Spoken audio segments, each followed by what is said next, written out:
Welcome to your online coffee break, where we discuss bite-sized topics that inspire, educate, and entertain. Here's your host, a software innovator, award-winning marketer, and astronomy and space buff, Chuck Fields. Hello, thanks for joining me today for your online coffee break. Today I'd like to welcome my special guest, Max Gladstone. Max is the author of the Hugo Award-nominated Craft Sequence of novels, and he just released his latest novel, EMPRESS of FOREVER, a smart sci-fi adventure about far future tech. Max studied chant poetry and late Ming dynasty fiction at Yale and is also two-time finalist for the John W. Campbell Best New Writer Award. He joins us today to discuss his new book and how he stays creative as an award-winning author. Online coffee break. Max, thank you so much for joining us today. Really appreciate it. Pleasure to be here. Well, I tell you, I am impressed. Before we talk about your new book, Empress of Forever, I wanted to just talk a little bit more about your Hugo Award-nominated series, The Craft Sequence of novels. I was wondering if you'd share a little bit more about that with your audience. All right. So the Craft Sequence starts with Three Parts Dead, which is the story of a young necromancy graduate, basically, who has been kicked out of international necromancy school, has one last-ditch sort of job offer, basically. A god of fire has died. His city is getting ready to fall apart. Obviously, the fire god sort of keeps the boilers running and provides power for the vast metropolis. So she has to go and help her new boss resurrect this dead god, figure out why he died, and try to keep him from dying again. I was going to say, that seems so creative to me. And one thing I have to say that I was really impressed about is I watched another one of your interviews, and you were talking about your creative process, about how you go basically to a coffee shop in the morning for 4 hours. And I kind of thought that was neat. If you could just tell us a little bit more about that, because a lot of us think, oh, you're creative, you should be able to create all the time. But there's a limit to how much you can be on that creative mode. Can you just tell me a little bit more about your process? Oh, yeah, there really is. So I think that creativity is practice a lot more than it's just this sort of spontaneous wellspring. You know, the wellspring happens, right? That's sort of you're driven to do a certain kind of work, whether it's, I don't know, wood carving or cooking or writing in my case. And that gets you to the page. But then the refinement of craft and there's just the moment-to-moment practice is where the cool ideas really come from. You spend a lot of time staring at a page, working over lines, and then sentences start clicking together in ways that you've never experienced before, or new ideas start bubbling to the surface.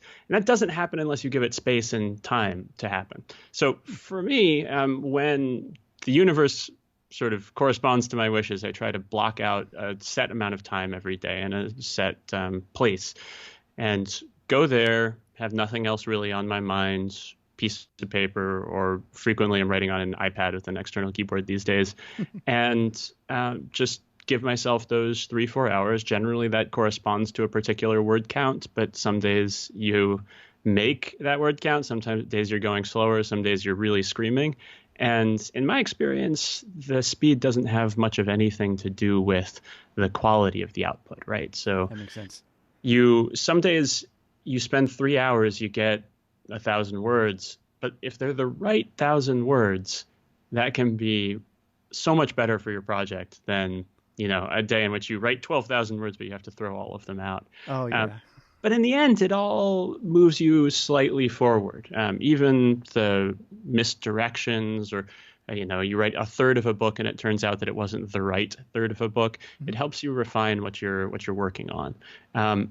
Sometimes great ideas come as a bolt out of the blue, but for the most part, I find you need to kind of prepare the ground and give them space in which to happen. So yeah, for most of my writing life, as a more or less full-time author, I've been going somewhere, coffee shops generally, because I'm lucky to live in a place where there are a lot of them. Mm-hmm. And yeah, just sitting down, disconnecting from the internet, and letting the work be my full-time focus for a while. See, I think that's incredible too. Distractions would drive me crazy in that kind of setting, but I just think it's neat how you just have this process and you're very disciplined about it and you let it work for you. Now, your latest book, I have to admit, Empress of Forever. I'm not done with it yet. I'm halfway through it, so don't spoil it for me. But Won't do. Can you give our audience a synopsis of what this book is about? Okay, so Empress of Forever is about a tech billionaire, Vivian Liao, in the near future. She's on the run from political enemies. We're in a sort of grim darkness of the next 20 years kind of space. Climate change, a lot of authoritarian government issues sort of dominant over the political landscape. She thinks she has a solution, something that's going to allow her to evade her enemies, seize a whole bunch of power, and maybe push the world back onto the right track. So she fakes her own death and goes on the run to be able to do this without people looking over her shoulder. And she makes it to a server farm in Boston where she's going to put her grand plan into motion. And then everything goes off the rails. A woman made of green light surprises her and knocks her down, pulls her heart out of her chest. And then Vivian wakes up in a puddle of green goo, basically, thousands of years in the future, orbiting a black hole, no idea what's happened, where she is, where she's coming from, and has to find a way to get back home to save the people that she cares about and finish her grand scheme. And in the process, she might just have to save the galaxy. See, I love it. And I have to admit, boy, when you're reading this book, it is just pulling you in because each chapter is like, oh, no way, that didn't just happen. Okay, I got to keep reading. Oh, that didn't just happen. Oh my gosh, it is such a great book. So one thing I thought was really interesting is how you kind of liken her to sort of a modern day Elon Musk or Steve Jobs. Mm-hmm. What drew you to base your main character on them? Well, a couple things. One is that especially somebody like Elon Musk, and Jeff Bezos does this also, these are people who are intentionally creating their own myth after the pattern of great myths of science fiction. So we're in a kind of fictional circle here, right? Yeah. Heinlein creates all of these daring, charismatic, super rich technology people who are going to build rockets and go into space privately and that kind of thing. Like that's a very standard Heinlein trope. Mm-hmm. And it's gotten echoed back and forth across the genre. People like Michael Flynn also, obviously, many, many others. So that's just something that science fiction did. And then the 90s and 2000s started happening, and you got people who had grown up reading these books and had modeled themselves very much on these characters. You have someone who thinks of their creative possibilities in light of the creative possibilities of a Heinlein protagonist. And that is really fascinating to me. And I kind of wanted to close the circle a little bit. So what does somebody like that, how does somebody like that feel? And also what happens when you take someone who has that kind of world-shaping power and agency and will, and you pull them into a context that has at least initially nothing to do with them, someplace where their money isn't particularly useful. It's just they're thrown back on whatever gifts of wit, organizing people, social grace, personal magnetism has allowed them to get this far. And what lessons might they learn along the way? See, I love that too. And one thing that I was intrigued about is you mentioned about how some of those, I guess they grew up in the environment of, what can we do? What can we not do? And so that kind of drew me into this industry as well, where I love space and everything like that. You have some really neat interests too. So did that inspire you growing up to draw you more into, I love space because of this? Or yeah. Oh, yeah, absolutely. I mean, I was a kid tinkering with model rockets in my backyard. I desperately wanted to go to space camp, all that kind of that sort of classic upbringing. I never was particularly successful with the model rockets. They tended to blow up on launch or soon after. Guilty of that too. Honestly, I think I come from a sort of mountainous area in the South, and I think there's a degree to which like broad Midwestern plains are correlated with rocketry success. I kept looking for instructions for how to make the model rocket like not get snared in a tree or something, and the main suggestion was go find a huge flat space that there aren't any of those near me. Sorry, I guess I have to go down to the hollow or something. I don't know. Take a road trip to find a place to launch the rocket. So I mean, space and star stuff has always fascinated me, and the grand dreams of mid-century science fiction of like this is a place that we want to go out toward, some place that we want to advance on, have The other thing that I really love about space is that it's always off the edge of the map. There's always more of it. Yes, so true. We can know right now what we know about how physics fits the universe together is the result of geniuses looking at pinhole cameras. We have so little direct experience of any of the things that we're 99% certain are out there, or we're 99% certain are out there. We deduce these phantasmic cosmoses full of black holes and supermassive black holes, naked singularities, maybe. We sort of argue about what might be out there or not. New observations come back that totally rewrite everything. I was in college when some of the initial dark energy observations were coming in. Mm-hmm. People were thinking like, oh gosh, we need to scrap the way that we thought all of this fits together. One thing, if I may, Max, your creativity just kind of abounds because not only are you into space, not only are you a writer, but I was just really amazed with your interest in fiddling, fencing, game developer. Tell me more about these awesome hobbies and interests that you have. That's so cool. I mean, I just kind of followed where my passions lay as I was growing up, and I've continued staying in touch with them off and on. Sometimes you have to put something aside for a couple of years because other stuff occupies your main focus. But it's, the stuff that you connect with early on, I think it's important to keep going back to that well. Yeah, so that's true. What about game development? Tell me more about that, because we've got some geeky audience out there that loves games too. Tell me more about your game development. Oh, yeah, sure. Well, I got into developing games after the Craft Sequence was published, and Choice of Games, a fantastic interactive fiction company, approached me to see if I'd be interested in adapting or writing, either adapting Craft Sequence stuff to their platform or to writing an original Craft Sequence adventure on that platform. That was something that really excited me. I've been a gamer since I was a kid. I've played all sorts of video games, tabletop role-playing games, and there's something about the power to let the audience play in the space, let them have some spin on the story that you're telling, that has always really fascinated me. And so I jumped at the chance, and that's led to other opportunities, and I couldn't be happier. One thing that intrigued me as well is we actually have something in common that I thought I would have in common with zero people in the universe. Oh, yeah. I understand you can read a little bit of Latin. Yes, just a little. Where did you learn? We were forced to take 3 years of it in high school, which was great, but I've never used it. So where did you learn Latin? I learned Latin in high school, you did, I think. I had an awesome Latin teacher, Mrs. Benson, and I was in that class for 5 years and learned enough to sort of embarrass myself. And it's great. I mean, there's something really fantastic about being able to walk around Europe and walk into a church and at least start to piece together the inscriptions on the walls. I was never as fluid as some friends of mine who really went down the classics rabbit hole became. But you realize we've been writing stories, we've been trying to understand the world around us for thousands and thousands of years. And I think the more languages you know, and the more the more different cultures you're able to appreciate, the more rich your sense of human heritage becomes.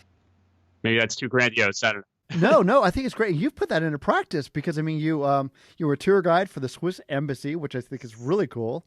You speak Chinese, I believe, or Mandarin, I should say.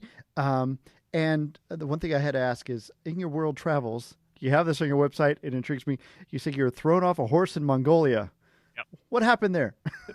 I was on a horse trek in Mongolia with a buddy and with my wife, and we were having a pretty hard couple of days of it at the start. It was a great company. This group called Step Riders really recommends them if anybody is in the Mongolia area and looking to go out on horses for a while. Fantastic people.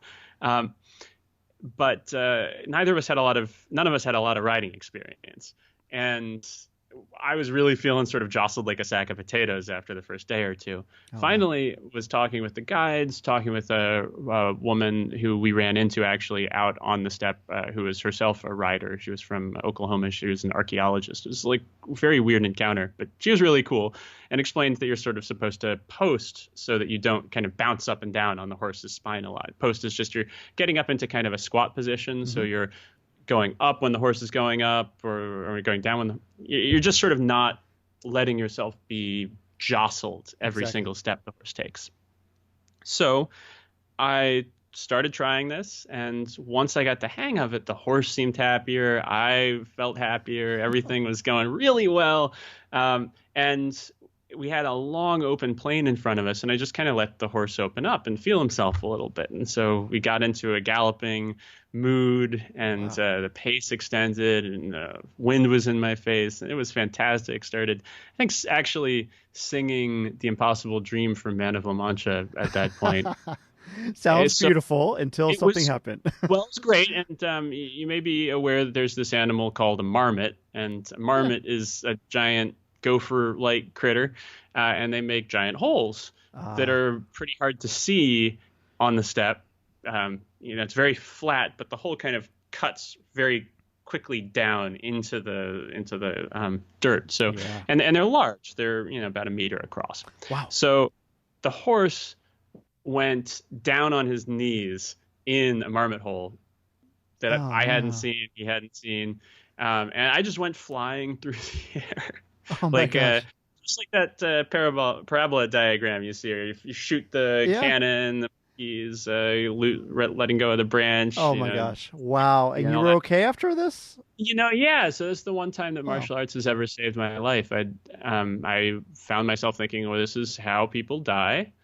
And my arm sort of floated out in front of me, and I went into a very textbook front roll from my Aikido class and came up on my feet and turned around and grabbed the reins of the horse, who was recovering himself and was very confused by what I'd just done. Wow, I think that's incredible. And that's one thing, too. We also have martial arts in common, too. And I think a lot of people out there might not realize in martial arts, they actually teach you how to fall. Yes. And it's so helpful. It's life-saving. And it's wonderful. Just one of those little skills in a lot of martial arts they just don't realize that come in handy on this. Now, Max, I did want to switch gears real quick as we wrap up here. Now, Empress of Forever, great book. It's out now. What is next for you? What's coming up? Well, Amal Motar and I have a co-written novella called This Is How You Lose the Time War, which is coming out just next month. So if you like Empress of Forever, Time War is right around the corner. Excellent. It's a very different kind of book, but it's an epistolary spy versus spy time travel novella. You have secret agents from different competing futures who are trying to go back in time and change the events of history to ensure that only their future exists and has sort of complete dominance over the past. And they fight each other in the field a little bit and then start trading letters because since they're out in the field and away from their command structures, they realize they have a little bit more in common. And they're initially taunting each other, and then they develop a deeper connection. So that's a lot of fun. It's a short, intense read, and it's out on July 16th. Excellent. Coming up. And Max, they can find out more about you at your website, Gladstone.com, correct? Yep, that's right. All right. Well, we'll encourage everyone to go out there. Max, I want to thank you for taking time out of your hugely busy schedule to join us today. Thank you so much. Really appreciate it. Thanks so much, Chuck. Real pleasure talking to you. Online coffee break. Wow, I really enjoyed my conversation with Max today. I hope you did too. And I'm really enjoying his new book, Empress of Forever. That book is out now and available at your favorite retailer.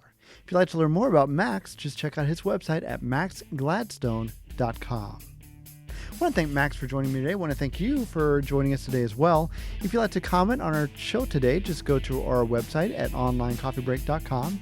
Or we'd love it if you'd comment or follow us on Facebook or Instagram at Online Coffee Break. We also appreciate it if you consider supporting us on patreon.com/Online Coffee Break. Thanks again for taking the time to join us today. We'll see you next time. God bless.